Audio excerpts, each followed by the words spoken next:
19வது வசனம், 1 சாமுவேல் 1:19. அவர்கள் அதிகாலையில் எழுந்து கர்த்தரை பணிந்து கொண்டு ராமாவில் இருக்கிற தங்கள் வீட்டுக்கு திரும்பி போனார்கள். எல்கானா தன் மனைவியாகிய அன்னாளை அறிந்தான். கர்த்தர் அவளை நினைத்தருளினார். அல்லேலூயா. கர்த்தர் யாரை நினைத்தருளினார்? அன்னாளை நினைத்தருளினார். இந்த வருடத்துல கர்த்தர் நம்மை நினைத்தருளுகிற வருடம். கடந்த வருடம் முழுவதும் நம்மளை நினைத்து கொண்டேதான் இருந்தார். ஆனா இந்த வருடத்துல விசேஷமாய் கூட நம்ம எதிர்பார்க்கிற காரியத்துல கர்த்தர் நம்மை நினைத்தருகிறார். அல்லேலூயா. கர்த்தர் அவளை நினைத்தருளினார். அல்லேலூயா. யாரை நினைத்தருளினார்? அன்னாளை நினைத்தருளினார். பார்க்க போகிறோம். கடந்த வருடத்துல ஆண்டவர் ஏன் அன்னாளை நினைத்தருளை 1வது அதிகாரம் 3வது வசனத்துல இருந்து 7வது வசனம் வரை வாசிக்கலாம்.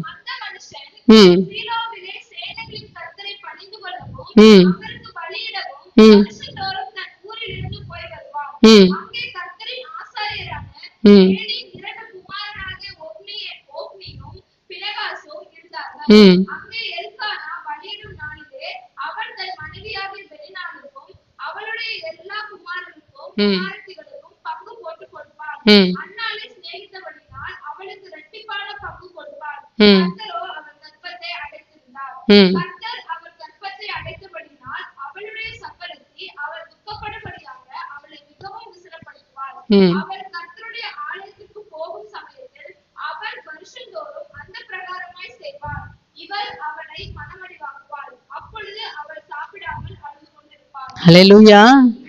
அந்த மனுஷன் சீலோவிலே சேனைகளின் கர்த்தரை பணிந்து கொள்ளவும் அவருக்கு பலியிடவும் வருஷந்தோறும், சரிங்களா, தன் ஊரிலிருந்து போய் வருவான். எங்க போயிட்டு வரான்? தேவனுடைய ஆலயத்துக்கு வருஷந்தோறும் போனான். ஏன்? கர்த்தர் அவனை இத்தனை வருடங்காலங்களாக அன்னாளை நினைத்தருளவில்லை என்று நம்ம பார்க்கிறோம். சரிங்களா. கடந்த வருடம் முழுவதும் அவன் செய்த தவறு, அந்த குடும்பம் செய்த தவறுன்னு, அன்னாள் செய்த தவறு என்ன அப்படின்னு சொல்லி பார்க்கும்போது வருஷந்தோறும் அவங்களுடைய வாழ்க்கையில செய்யறதையே செஞ்சாங்க. சொல்லுங்க, கரங்களை பிடித்து சொல்லுங்க. வருஷந்தோறும் அவங்க வாழ்க்கையில செஞ்சதையே செஞ்சாங்க. என்ன பண்ணாங்க? கையை பிடிச்சு சொல்லுங்க. ஒருத்தருக்கு ஒருத்தர் பார்க்கிறோம். அந்த மனுஷன் சீலோவிலே சேனைகளின் கர்த்தரை பணிந்து கொள்ளவும் அவருக்கு பலியிடவும் வருஷந்தோறும் தன் ஊரிலிருந்து போய் வந்தார்கள். என்ன பண்ணாங்க? கர்த்தரை பணிந்து கொண்டாங்க. சொல்லுங்க. எல்லா வருஷமும் தேவனுடைய ஆலயத்துக்கு போறாங்க. கர்த்தரை என்ன பண்றாங்க? ஆண்டவரே ஆண்டவரே ஆண்டவரேன்ட்டு இப்படி பணிந்து கொள்றாங்க. இப்படியும் பணிந்து கொள்வாங்க, உட்டி போட்டும் பணிந்து கொள்வாங்க, சாஷ்டாங்கமும் பணிந்து கொண்டிருக்கிறாங்க. பணிந்து கொண்டாங்க. சரி, அது தேவன் விரும்புகிறார். 2வது என்ன பண்ணாங்க? பலியிடவும். ஒவ்வொரு வருடமும் அவங்க ஆலயத்துக்கு போய் என்ன பண்ணிருக்கிறாங்க? பணிந்து கொண்டிருக்கிறாங்க, பலியிட்டு இருக்கிறாங்க. அடுத்து என்ன பண்ணிருக்காங்க? பங்கிட்டு இருக்கிறாங்க. என்ன பண்ணிருக்கிறாங்க? சொல்லுங்க. பங்கிட்டு இருக்கிறாங்க. பணிந்து கொண்டாங்க, பலியிட்டாங்க, பங்கிட்டாங்க. அடுத்து என்னன்னாங்க? பந்தி அமர்ந்தார்கள். சொல்லுங்க. பந்தி அமர்ந்தார்கள். பங்கிட்டது அது யாருக்கு? அன்னாளுக்கு என்ன பண்ணாங்க? ரெட்டிப்பாய் கொடுத்தாரு எல்கானா. சரிங்களா. தன் பலியிட்டதுல இருந்து தன் மனைவி அவளுக்கு கொடுக்கறத பார்க்கிலும் அன்னாளுக்கு ரெட்டிப்பான பந்திய வச்சாரு. ரெட்டிப்பான காரியத்தை ஒவ்வொரு வருஷமும் என்ன பண்ணாரு? எல்கானா செய்தார் என்று பார்க்கிறோம். அல்லேலூயா. அவங்க செய்த தவறு ஒவ்வொரு வருடமும் போறாங்க. திருமணம் ஆனதுல இருந்து அவங்க செய்யற ஒரே தவறு, ஒவ்வொரு வருஷமும் ஆலயத்துக்கு போறாங்க, பணிந்து கொள்றாங்க. சேர்ந்து சொல்லுங்க. பணிந்து கொள்றாங்க, பலியிடுறாங்க, பங்கிடுறாங்க, பந்திடுறாங்க. அல்லேலூயா. இந்த 4 காரியத்தை மாத்திரம் அவங்களுடைய வாழ்க்கையில தொடர்ந்து செய்தாங்களே தவிர வேற காரியத்தை அவங்க செய்யல. செய்ய வேண்டிய காரியத்தை அவங்களுடைய வாழ்க்கையில மறந்து விட்டார்கள். தேவனிடத்துல செய்ய வேண்டிய காரியத்தை அவங்களுடைய வாழ்க்கையில மறந்ததுனால தேவன் அன்னாளை நினைவு கூறவில்லை. அல்லேலூயா. இந்த 4 காரியத்தை நம்மளுடைய வாழ்க்கையில செய்கிறோமா என்று நாம் என்ன பண்ணணும்? நம்மளை நாமே நிதானிக்கிறவளா இருக்க வேண்டும். நான் கடமைக்கு ஆலயத்துக்கு வந்து செல்கிறேனா? ஒரு ஞாயிற்றுக்கிழமை கிறிஸ்தவனா நான் இருக்கிறேனா? ஏதோ ஏனாதோனன் வரேனா, உட்காரனா, போறேனா, அப்படிப்பட்ட காரியத்தில் நான் இருக்கிறேன்னு சொல்லி நம்மளை நாமே என்ன பண்ணணும்? நிதானிக்கிறவளா இருக்கணும். எல்கானாவும் அவருடைய 2 மனைவிகளும் ஒவ்வொரு விடம் ஆலயத்துக்கு போய் தான் செய்த காரியத்தை திருப்பி திருப்பி செய்து கொண்டு வந்ததுனால கர்த்தர் அவர்களை நினைத்தரல முடியாமல் போய்விட்டது. தேவன் இந்த வடத்துல நினைத்தரல வேண்டும் என்றால் நாம் செய்ய வேண்டியது என்ன என்று பார்க்கிறோம். கடந்த வருடங்களில் செய்த அதே தவிர இந்த வருஷத்துல நான் செய்ய மாட்டேன் சொல்லலாமா? கடந்த வருடத்தில் அவள் செய்தது, அன்னாள் செய்தது என்ன என்று சொல்லி பார்க்கும்போது, ஆலயத்துக்கு போவா, பணிந்து கொள்ளுவா, பலி இடுவா, பங்கிடுறத வாங்கிக்குவா, அதை பந்தியில உட்காந்து சாப்பிடுவா. ஆனா அவருடைய வாழ்க்கையில எப்படிப்பட்ட காரியத்துல போய் கொண்டிருக்கிறா? கண்ணீரின் பாதையில. குழந்தை இல்ல, ஏளனமா சக்களத்தி பேசி கொண்டிருக்கிறா. அவளை ரொம்ப கேவலமா பேசி கொண்டிருக்கிறா. கற்பத்தின் கனி இல்லை, எனக்கு குழந்தை இல்லை என்ற வேதனை, துக்கம் தொண்டையை அடைக்குது செய்து. ஆனா என்னதான் துக்கம் இருந்தாலும், அவமானம் இருந்தாலும், வேதனை இருந்தாலும், நெருக்கம் இருந்தாலும், பாடுகள் இருந்தாலும், கஷ்டம் இருந்தாலும், அவ எப்படிப்பட்டவளா இருந்தா பலியிட்டு பணிந்து கொண்டா, பலியிட்டா, பங்கிடுறத வாங்கிக்கிட்டா, பந்தியில உட்காந்து சாப்பிட்டா. இதேதான். ஆனா இந்த வருடத்துல அன்னாள் அதை செய்யல. அவருடைய வழக்கத்தை மாற்றினாள். சொல்லுங்க, வழக்கத்தை அவருடைய வாழ்க்கையில மாற்றினால் கர்த்தரை நம்ம மாத்துறோம். எப்படி இந்த இடத்துல ஆண்டவர் அன்னாளை நினைத்திருந்தால் அது எப்படி அவளுக்கு அற்புதத்தை செய்தார் என்று பார்க்கிறோம். வழக்கத்தை மாற்றினார். எப்படி மாற்றினார் அப்படின்னு சொல்லி பார்க்கும்போது, அதுக்கு முன்னாடி ஒரு சின்ன கதையை உங்களுக்கு சொல்றேன். ஒரு மனுஷன் புல்லுக்கட்டை சுமந்துக்கிட்டு, கேட்கலாமா? கதை எத்தனை பேருக்கு பிடிக்காதா? பிடிக்கும்ல? சண்டே கிளாஸ்ல கேட்கறத உங்ககிட்ட சொல்ல வேண்டியதா இருக்கு. ஒரு மனுஷன் புல்லுக்கட்டை தலையில பெரிய கட்டு சுமந்து கொண்டு அவன் பிரயாணமா போய்கிட்டு இருக்கிறான். ஒவ்வொரு நாளும் அவன் படகுல பிரயாணமா போவான். ஒரு நாள் அந்த புல்லுக்கட்டை தலையில ஏந்தி கொண்டு போய்கொண்டு இருக்கும்போது படகு வருது. அதுல ஏறி உக்காந்துக்கிட்டு என்ன பண்றான், படகு ஓட்டுனர் அவரும் படகுல நல்லா தண்டு வலித்து போயிட்டு இருக்கிறாரு. இவரும் பின்னாடி உட்கார்ந்துட்டு இருக்கிறாரு. இடையில அப்படியே என்ன பண்றாரு, அந்த தண்டு வலிக்கிறவர், படகை ஓட்டுறவரு திரும்பி பாக்குறாரு. திரும்பி பார்க்கும்போது அது புல்லுக்கட்டை சுமந்தவர் இருக்காரு பாத்தீங்களா, அவர் தலையில புல்லுக்கட்டை அப்படியே நிக்குது. சொல்லுங்க, அவர் தலையில புல்லுக்கட்டை படகுல இறக்கி வைக்காம தலை மேல அந்த புல்லுக்கட்டை தூக்கி வச்சுக்கிட்டு ஒவ்வொரு வருஷமும் அந்த படகுல என்ன பண்ணிருக்கிறாரு, பயணம் போய்கிட்டே இருந்திருக்கிறாரு. அன்னைக்குன்னு பார்த்து அவர் என்ன பண்ணிட்டாரு, அந்த ஓட்டுநரு திரும்பி பார்த்து, படகை ஓட்டுறவரு திரும்பி பார்த்து, ஏன்பா இப்படி தலையில வச்சிருக்கிற? ஐயோ பாவம், நீங்களே கஷ்டப்பட்டு தண்டு வலிக்கிறீங்க சரிங்களா, படகுல வச்சு படகு கவிழ்ந்துட்டா என்ன பண்ண, அதனால்தான் நான் தலையில வச்சுட்டேன் அப்படின்னு சொல்லி சொன்னார். அந்த காரியத்தை தான் இத்தனை வருட காலமாய் அன்னாள் செய்து கொண்டிருந்தாள். தேவனுடைய ஆலயத்துக்கு போறா, ஒவ்வொரு நாளும் துக்கத்தோட, வேதனையோட, பாரத்தோடு கூட போறா. திருப்பி அந்த பாரத்தை சுமந்துக்கிட்டு திரும்பி வரா என்று பார்க்கிறோம். அல்லேலூயா. பாரத்தை என்ன பண்றா, சுமந்துட்டு போய் திருப்பி அந்த பாரத்தை திருப்பி வீட்டுக்கு சுமந்து கொண்டு வரனால அவளுக்கு அற்புதம் நடக்கல, நன்மை நடக்கல. அவளுடைய வாழ்க்கையில கர்த்தர் நினைத்தரல முடியாமல் போய்விட்டது. அல்லேலூயா. நம்மள எத்தனை பேர் சொல்லுங்க, பாரத்தை சுமந்து கொண்டு வரோம், திருப்பி அந்த பாரத்தையே தூக்கி வச்சுக்கிட்டு வீட்டுக்கு நம்ம போயிடும். அல்லேலூயா. அப்படிப்பட்ட வருடம் அல்ல இந்த வருடம். ஆராதனை ஆரம்பிக்கும் போது ஊழியக்கார் மூலமா ஒரு வசனம் வந்தது, கர்த்தர் மேல் உன் பாரத்தை வைத்து விடு என்ற வார்த்தை வந்தது. அன்னாள் எந்த வருடமும் இறக்கி வைக்காத தன்னுடைய பாரத்தை அந்த வருடத்துல இறக்கி வைத்தாள். அல்லேலூயா. நம்முடைய ஆண்டவர் பெரிய சுமை தாங்கி என்பதை நாம் அறிந்து கொள்ள வேண்டும். நம்முடைய கவலைகள், கண்ணீர்கள், கஷ்டங்கள், வேதனைகள், துக்கங்கள், பாடுகள், எல்லாவற்றையும் நிந்தைகள், நம்முடைய தேவைகள், நம்மளுக்கு என்னென்ன காரியங்கள் எல்லாவற்றையும் என்ன பண்ணியிருக்கிறாரு, சிலுவையில எல்லாத்தையும் சுமந்துட்டாரு. இனி நீ சுமக்க தேவையில்லை என்று கர்த்தர் சொல்லி இருக்கிறார். நாம் செய்யற ஒரே தவறு என்ன அப்படி சொல்லி பார்க்கும்போது, பாரத்தை இறக்கி வைக்கணும். எங்க இறக்கணும்? ஆண்டோடைய பாதத்துல இறக்கி வைக்கணும். எந்த வருஷம் செய்யாத வழக்கத்தை மாற்றினால் அன்னாள் தன்னுடைய பாரத்தை ஆண்டவருடைய சமூகத்துல இறக்கிற ஆண்டவரே அவருக்கு இடத்துல கொடுத்துட்டாங்க. தன் பிரச்சனைய ஒவ்வொரு வருஷமும் சக்களத்தி பாக்குறா, கோயிலுக்கு கிளம்புறாங்க, ஆலயத்துக்கு கிளம்புறாங்க ஒவ்வொரு வருடங்களிலும். அப்ப சக்களத்தி ஏளனமா திட்டுற, ஐயோ உனக்கு குழந்தையிலேயே பாத்தியா, எனக்கு இத்தனை பிள்ளை இருக்கு பாத்தியா, என் பிள்ளை பாத்தியா, இவ்வளவு டேலண்டா இருக்கு பாத்தியா, உனக்கு பிள்ளையே இல்லை பாத்தியா, ஒவ்வொரு நாளையும் அவனை கிண்டல் பண்றா, கேள்வி பண்றா, அவமானப்பட்டா, குத்தி காட்டுறா, எல்லா விதத்திலும் செயல்பட்டு கொண்டு இருக்கிறா. வேதனைப்பட்டு எதுல அவளை சமாதானப்படுத்தி கொண்டா பாத்தீங்களா? தன்னுடைய கணவர் கொடுத்த அந்த ரெட்டிப்பான ஆசீர்வாதத்துல திருப்தி அடைந்தவளா இருந்தா. ஆனா அந்த இடத்துல அப்படி செய்யவில்லை.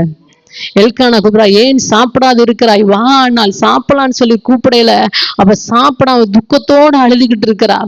ரொம்ப ஒரு வேதனையோட பாரத்தை, எந்த வருடத்தில் இல்லாத ஒரு வேதனை அவளுடைய இருதயத்துல இருந்தது என்று பார்க்கிறோம். அல்லேலூயா. நீ வா சாப்பிடவா, அவ சாப்பிட மாட்டேன்ட்டாங்க, சாப்பிட மாட்டேன்ட்டா.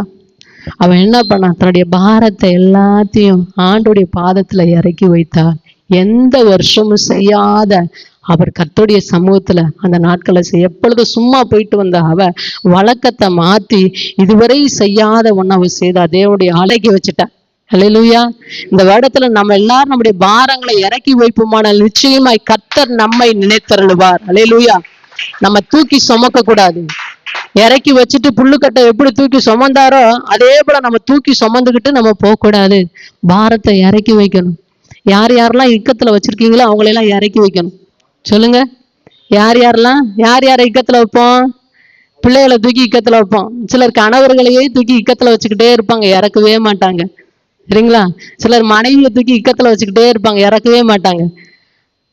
என் கணவர் மாறணும், என் கணவர் மாறணும், என் கணவர் இப்படி பண்றாரு, என் மனைவி இப்படி பண்றா, என் பெற்றோர் இப்படி பண்றாங்க, என் பிள்ளைகள் இப்படி பண்றாங்க, என் சொந்தக்காரங்க இப்படி பண்றாங்க. ஆனா நம்ம என்ன பண்ணுவோம், எல்லாத்தையும் தூக்கி இக்கத்துல வச்சுக்குவோம். அவங்கள ஃபர்ஸ்ட் இறக்கி வைக்கணும். எங்க இறக்கி வைக்கணும்? வீதியில விட்டுறணுமா? வீதியில விடுவதற்கு பேரா இறக்குறது? ஆண்டவருடைய கரத்துல கொடுக்கணும். ஆண்டவரே, ஆண்டவர் உங்க கரத்துல என் கணவரை கொடுக்கிறேன், என் மனைவி உங்க கரத்துல கொடுக்கிறேன், என் பிள்ளைகளை உங்க கரத்துல கொடுக்கிறேன், என் பிரச்சனையை உங்க கரத்துல கொடுக்கிறேன்.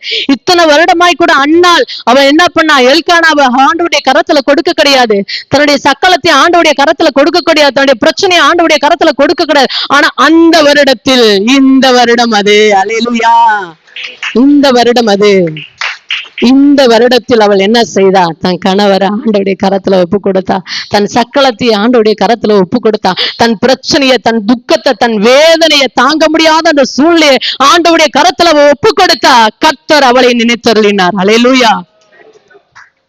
ஆண்டவருடைய கரத்துல என்ன பண்ணணுமோ ஒப்பு கொடுக்கணும். கணவர்கிட்ட மாற்றம் வரணும், என் பிள்ளைகிட்ட மாற்றம் வரணும், என் மனைவிட்ட மாற்றம் வரணும், ஒரு பெரிய மாற்றத்தை பார்க்கணும். இப்படிப்பட்ட பிரச்சனைகள் இருக்கு, இன்னும் இந்த காரியம் எனக்கு நடக்காம இருக்குது, அது ஆண்டவர் கரத்துக்கு வரணும்.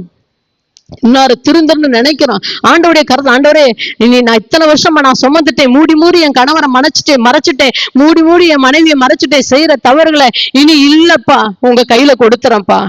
ஆண்டவரே உங்க கையில கொடுத்துறேன், ஆண்டவரே நீங்க என்ன செய்யணுமோ அதை செய்து கத்த நீங்க திருத்துங்க ஆண்டவரேன்னு சொல்லி நம்ம கேட்கணும். அல்லேலூயா. இறக்கி வைக்கணும். எத்தனை காலத்துக்கு தூக்கி சுமப்போம்?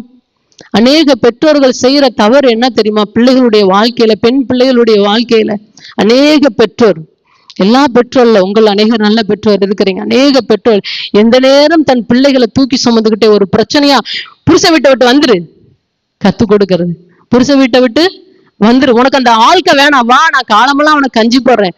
அப்படிப்பட்ட பெற்றோர்கள் ஒரு பெற்றோரா? மாத கணக்கா பிள்ளைகளை வீட்டுல வைத்துட்டு இருக்கிறவங்க ஒரு பெற்றோர்களா? அது தவறு. அல்லேலூயா. விருந்தாளி போல வரணும், பெற்றோர் வீட்டுக்கு வரணும். ஒரு நாள், 2 நாள், 1 வாரம், 10 நாள் இருக்கலாம்.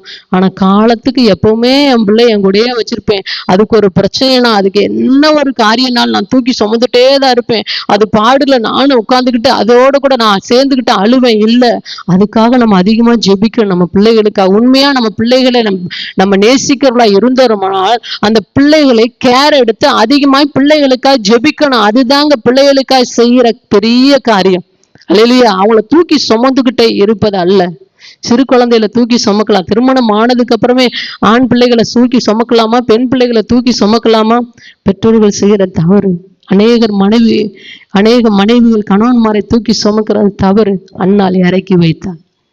எல்கானாவை ஆண்டவருடைய கரத்துல கொடுத்தா, சக்களத்தை ஆண்டவருடைய கரத்துல கொடுத்தா, தன் பிரச்சனையை ஆண்டவருடைய கரத்துல கொடுத்தா, தன் கர்ப்பத்தை ஆண்டவருடைய கரத்துல கொடுத்தா. சொல்லுங்க, இந்த வருஷத்துல என் கர்ப்பத்தை ஆண்டவர் உங்க கரத்துல ஒப்பு கொடுக்கிறேன்ப்பா. கடந்த வருடம் முழுவதும் நான் டாக்டருடைய கரத்துல நான் ஒப்பு கொடுத்தேன். ஆனா இந்த வருஷத்துல என் கர்ப்பத்தை உங்க கையில ஒப்பு கொடுக்கிறேன். அந்த கர்ப்பத்துல நீங்க என்ன செய்ய சுத்தமா வைத்திருக்கிறீங்களோ இந்த கர்ப்பத்தை உங்க கையில ஒப்பு கொடுக்கிறேன்ப்பா. ஆண்டவரே இந்த கர்ப்பத்தை உங்க கையில நான் ஒப்பு கொடுக்கிறேன். இந்த வருஷத்தை நான் தோல்வி அடைய மாட்டேன், நான் பெற்றுக்கொள்வேன் ஆண்டவரேன்னு சொல்லிட்டு அந்த கர்ப்பத்தை தேவனுடைய கரத்துல கொடுங்க. கர்த்தர் நிச்சயமாய் உங்களை நினைத்தருளுவார். அல்லேலூயா. முதல் அவள் செய்தது என்ன? இறக்கி வைத்தா. என்ன பண்ணா? வழக்கத்துக்கு மாறாய் கூட செயல்பட்டா. தன் வழக்கத்தையே மாற்றிட்டா. என்ன பண்ணா? வழக்கத்தையே மாறிட்டா. ஃபர்ஸ்ட் என்ன பண்ணா இறக்கி வச்சுட்டாங்க. அவ பிரச்சனைகள் எல்லாத்தையும் இறக்கி. ரெண்டாவது அவ செய்த காரியம் என்ன அப்படின்னு சொல்லி நம்ம பார்க்கும்போது, அதிக நேரம் 1:12 எடுத்து வாசிங்க. 1:12.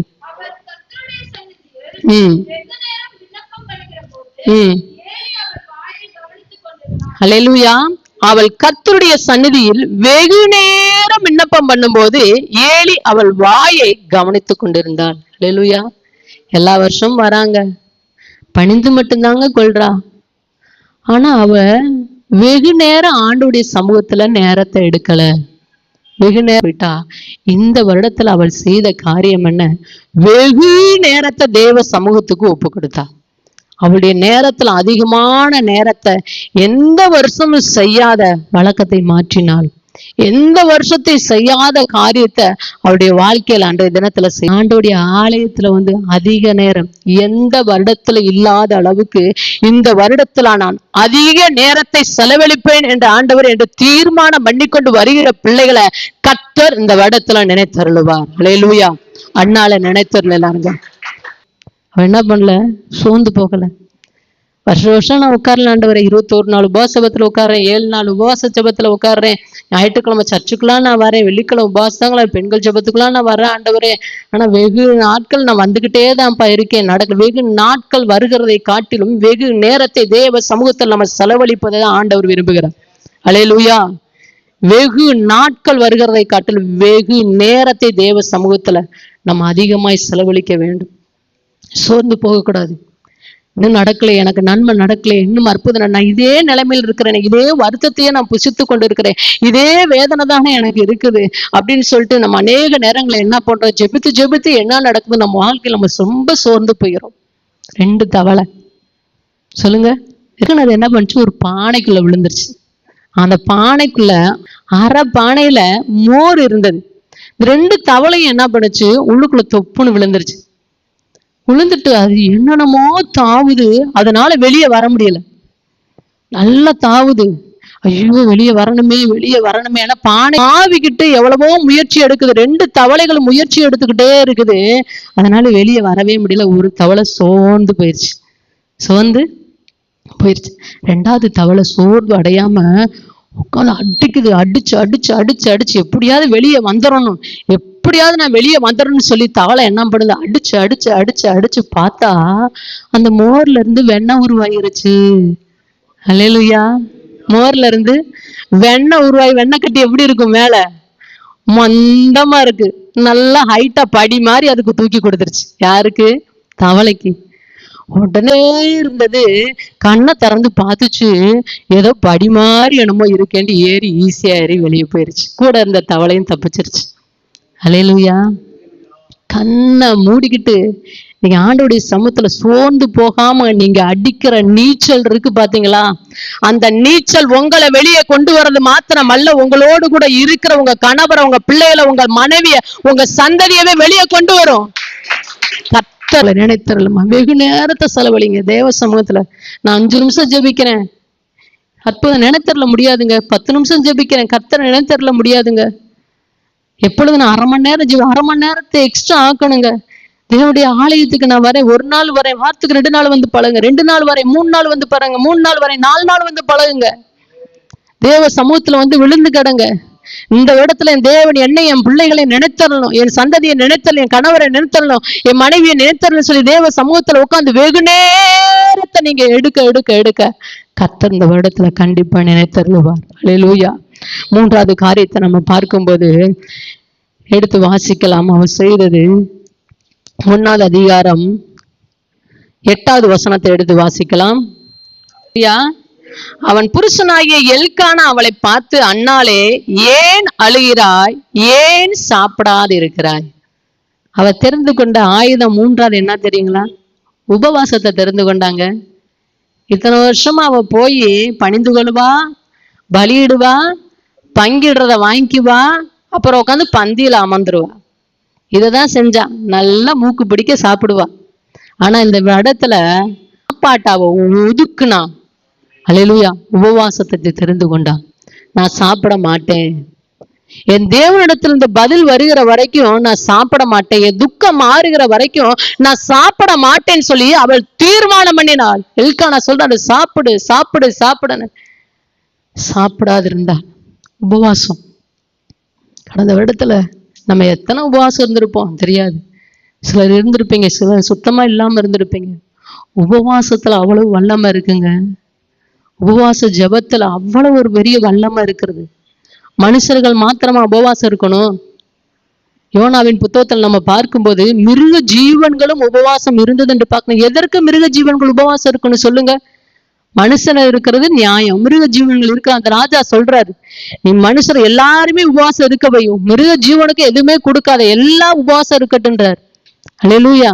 ஒரு மிருக ஜீவன்களே உபவாசம் இருக்கும்போது மனிதர்களுடைய வாழ்க்கையில் நம்மளுக்கு நன்மை நடக்கணும், நம்மளுக்கு அற்புதம் நடக்கணும், அதிசயம் நடக்கணும், இயற்கைக்கு அப்பாற்பட்ட காரியம் நடக்கணும். கர்த்தர் இந்த வருடத்துல நம்ம நேர்த்தரணும். எந்த வருடத்துல இல்லாத அளவுக்கு இந்த வருடத்துல கர்த்தருடைய ஆவியான வாழ்க்கையில வெளிப்படணும்னு நினைக்கிற பிள்ளைக என்ன பண்ணணும்?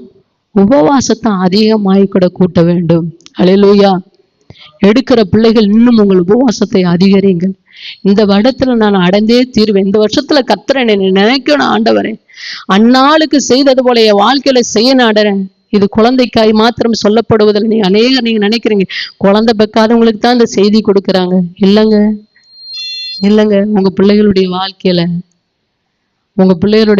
உங்க கணவருடைய வாழ்க்கையில, உங்க தேவைகள்ல, நீங்க எதிர்பார்க்கிற காரியத்துல, நெடுநாளாய் காத்திருக்கிற எதிர்பார்க்கிற காரியத்துல, நீங்க எதிர்பார்க்கிற வேலைகளை, நீங்க எதிர்பார்க்கிற படிப்புல, எல்லாவற்றிலும் கர்த்தர் உங்கள் நினைத்தலுக்கு எந்த இடத்துலயும் இல்லாது உபவாசத்தை இந்த இடத்துல நீங்க செய்யுங்க. அல்லேலூயா. தரிசனத்தை நிறைவேற்றும்படியாய் நினிவேக்கு யோனா போகும்படியாய் மீன் உபவாசம் இருந்தது. எத்தனை நாள் உபவாசம் இருந்தது? 3 நாள். மீன் என்ன பண்ணுச்சு? எதுவுமே சாப்பிடலங்க. பாவம். எதுவுமே சாப்பிட்டுருந்துச்சுன்னா வயிற்றுக்குள்ள யார் இருக்கிறா? யோனா இருக்கிறாரு. வயிற்றுக்குள்ள எதையாவது சாப்பிட்டுருச்சுன்னா யோனா என்ன பண்ணுவாரு? உள்ள எல்லாம் வந்துச்சுன்னா அவ்வளவுதான், அவர் நாரி போயிடும். அதனால யோனா உள்ள இருக்கிறான்றதுக்காக 3 நாள் தேவன் சொல்லுகிற வரைக்கும், வெளியே கக்குற வரைக்கும் 3 நாள் இந்த மீன் என்ன பண்ணுச்சு? சாப்பிடாமல் இருந்தது, புசியாமல். அந்த மீன் மூச்சு விடும். எல்லா மீனும் பார்க்கும். தண்ணிக்குள்ள நீங்க நீந்துற மீனை பார்த்தீங்கன்னா வாயை திறந்து இப்படிதான் போய்கிட்டே இருக்கும். ஆனா அது வாயை திறந்து போயிட்டே தண்ணியெல்லாம் உள்ளுக்குள்ள போயிட்டே இருந்தா யோனாவுடைய நிலைமை என்ன இருக்கும்? வாயை கூட அது திறக்கலங்க. 3 நாள் இந்த மீன் யாருக்காக? யோனாவை காப்பாத்தணும் அப்படின்றத. யோனாவுக்கு மீனுக்கு என்னங்க சம்பந்தம்? கர்த்தர் சொல்லிட்டாரு. நான் 3 நாள் உபவாசம் இருந்து இந்த மனுஷனை எப்படியாவது நான் கரை சேர்க்கணும். அல்லேலூயா. 3 நாள் நம்ம உபவாசம் இருந்து இந்த மனுஷனை கரை சேர்க்கணும் சொல்லி இந்த மீன் நினைக்கிறது போல, நான் எத்தனை உபவாசம் வேணா இருந்து என் பிள்ளைகளை கரை சேர்க்கணும், என் கணவரை நான் கரை சேர்க்கணும், என் குடும்பத்துல எல்லாரையும் கர்த்தருக்குள்ள கரை சேர்க்கணும்னு சொல்லி நம்ம இருக்கணுங்க.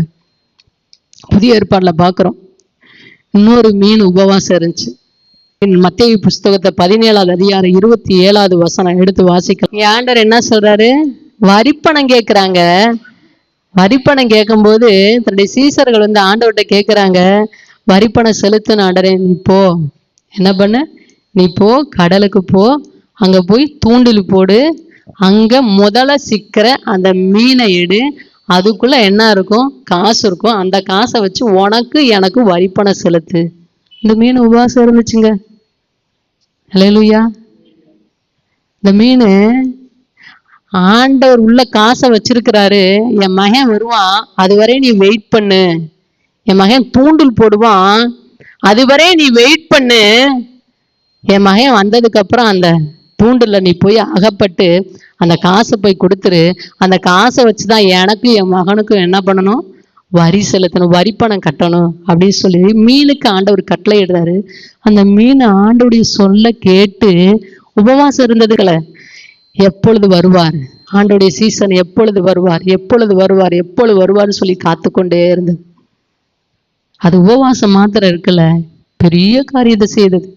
அதை நாமெல்லாம் செய்ய மாட்டோம். ரத்த சாட்சியா மரித்தது. அல்லேலூயா. ரத்த சாட்சியா அந்த மீன் மரித்தது யாருக்காக? ஆண்டவருக்கு வரிப்பணம் செலுத்தும்படியாய், கர்த்தருடைய பிள்ளைகளுக்கு வரிப்பணத்தை செலுத்தும்படியாய் கூட அவன் தூண்டில் வலைய போட்டிருந்தா கூட பரவாயில்ல, தூண்டில போட்டிருக்கும் போது அது இழுத்து அந்த மீனை கொன்றுவிடும். அந்த வாயை கிழித்து மேல எடுக்கும்போது அந்த காசை எடுத்ததுக்கு அப்புறம் என்ன பண்ணிருப்பாரு? திருப்பி தண்ணிக்குள்ளையா போட்டிருப்பாரு? காய போட்டு அது மரித்துதான் போய் ரத்த சாட்சியா கர்த்தர் சொல்லிட்டாரே, கர்த்தருக்காக ரத்த சாட்சியை உபவாசம் பண்ணி ரத்த சாட்சியை மரித்தது ஒரு மீன். ஒரு மீனுக்கு இருக்கிற அந்த கீழ்ப்படிதல், அந்த மீனுக்கு இருக்கிற இவ்வளவு பெரிய அர்ப்பணிப்பு நமக்குள்ள இருக்க மாட்டேங்குது. எதற்காக? அந்த மீன் உபவாசம் இருந்து ரத்த சாட்சியா மறுத்தது யாருக்காக? தேவனுக்காகவும் தேவனுடைய பிள்ளைகளுக்காக. ஆனா நம்மள ஆண்டவர் சொல்றது எதற்காக உபவாசம் இருக்க சொல்றது? நம்மளுக்காக, நம்மளுடைய ஆசீர்வாதத்துக்காக. உபவாச நாட்களை கூட்டு, உன் பிரச்சனை மாறணும். ஏதாவது ஒரு புயல் குடும்பத்துல அடிக்கடி வீசிக்கிட்டே இருக்குது, ஏதாவது ஒரு புயல் வெளியில இருந்து வீசிக்கிட்டே இருக்கு. நான் நிம்மதியா தான் நாங்க இருக்கிறோம், ஆனா வெளியில இருந்து ஏதாவது புயல் வீசிக்கிட்டே இருக்குது. போடு உபவாசத்தை. இனி எந்த புயலும் வீசாது, உன்னை கண்டு புயல் ஓடும். தேவ சமூகத்தை நோக்கி ஓடி வாங்க, உபவாசத்தை போடுங்க, நியமிங்க, நாட்களை நியமிங்க. வாரத்துல ஒன்று சாப்பிட்டு கொண்டே இருந்த அண்ணா அன்று சாப்பாட்டை விட்டு, சாப்பாட்டை ஒதுக்கி, சாப்பாட்டை வெறுத்து உபவாசம் இருந்து தேவ சமூகத்துல ஜெபிக்கும் போது கர்த்தர் அவளை நினைத்திருந்தார். 4வது காரியம் நம்ம பார்க்கும்போது அவருடைய வாழ்க்கையில விசுவாசங்க. அதே 1வது 18வது வசனத்திலிருந்து வாசிங்க.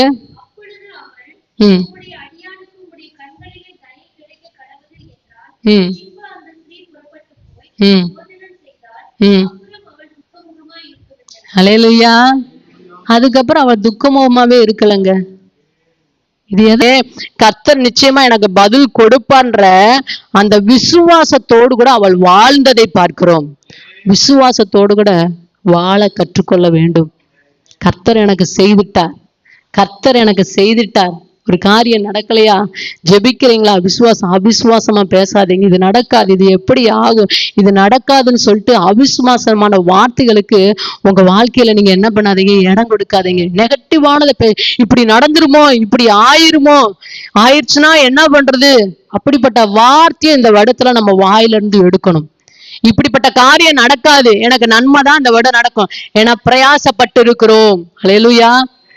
அண்ணால் பிரயாசப்பட்டது போல அந்த வருஷத்துல நான் பிரயாசப்பட்டு இருக்கிறேன், எனக்கு நடக்கும். கர்த்தர் சொன்னதை என் வாழ்க்கையில செய்தே தீர்வா, ஜெயத்தை எனக்கு கொடுப்பார். இந்த வருடத்துல எனக்கு தோல்வி இருக்காது, நான் ஜெயத்தை பெற்றுக்கொள்வேன் என்று விசுவாசத்தோடு நம்ம அனுதினமா அறிக்கையிடணும். அல்லேலூயா. கிரியோடு கூட விசுவாசத்தில் நம்ம செயல்பட வேண்டும். கிரியைகளை காட்டணும், அறிக்கையில நம்ம காட்டணும். அல்லேலூயா. இந்த 4 காரியத்தை அண்ணாளுடைய வாழ்க்கையில செய்தா. அதுக்கு முன்னாடி எந்த 4 காரியத்தை அவ செய்தா சொல்லுங்க? பணிந்து கொண்டால், பலியிட்டால், பங்கிட்டால், பந்தி அமர்ந்தாள். ஆனா அந்த வழக்கத்தையே மாற்றி அவள் செய்தது என்ன அப்படி சொல்லி பார்க்கும்போது, ஆண்டோடைய சமூகத்துல தன் பாரத்தை எல்லாம் இறக்கினாங்க.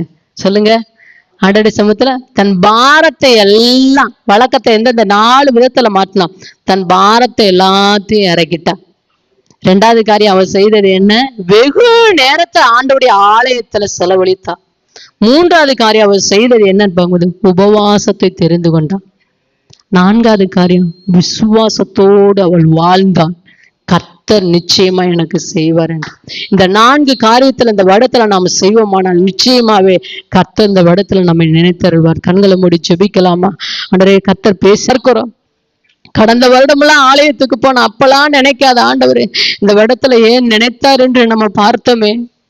ஆண்டவரே, நான் கடந்த வருடம் முழுவதும் ஆலயத்துக்கு வந்தனே, என் காரியம் இன்னும் தாமதமா இருக்கிறதே, இன்னும் நான் தோல்விகளை பார்த்து கொண்டே இருக்கிறேன், இன்னும் நிந்தைகளை பார்த்து கொண்டேதான் இருக்கிறேன் என்று சொல்லுகிற கர்த்தருடைய பிள்ளைகளே, கர்த்தர் சொல்லுகிறார், உன் வழக்கத்தை மாற்று, உன் வழக்கத்தை மாற்று, உன் வழக்கத்தை மாற்று. வாய்களை திறந்து ஆண்டவர்ட்ட, ஆண்டவரே என் வழக்கத்தை நான் மாற்றுகிறேனப்பா. கடந்த வருடம் நான் எதையெல்லாம் செய்யணும், அந்த தவறை இந்த வருடத்துல நான் மீண்டும் செய்ய மாட்டேன். கடந்த வருடத்துல நான் செய்த தவறுகளை இந்த வருடத்துல நான் செய்ய மாட்டேன் ஆண்டவரே. அப்பா என் வழக்கத்தை மாற்றுவேன், அன்னால் மாற்றியது போல என் வழக்கத்தை நான் மாற்றுவேன் ஆண்டவரே. எல்லா வாய்களை திறந்து ஆண்டவர்